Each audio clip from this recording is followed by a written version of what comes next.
maliit yan. Kasi hindi ko na yun. Akasya. Di ba mangitin na daan? Oh. 2 litro. Ayan. Ito mga puro kamanggahan ngayon na de-develop na. May kalsada na.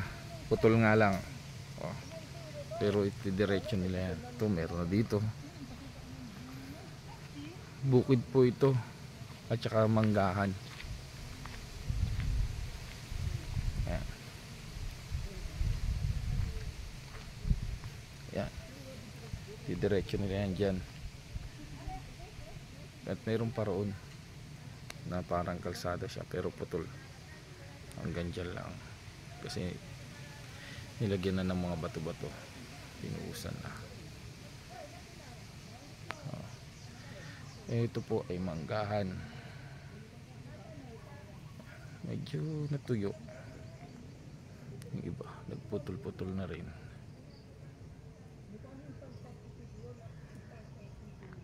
Ito yung kalsada. Kasi yan meron din mangga-mangga dyan.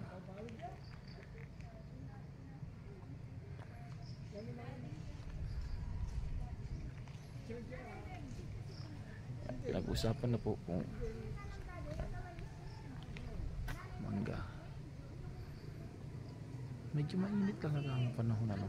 Pero maganda dahil maraming puno.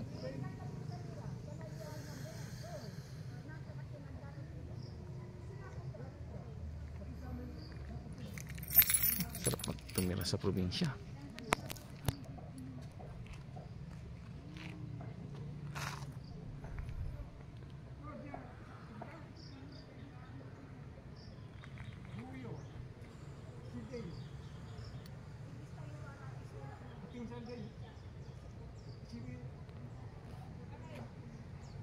Maganda pag may mga mangga.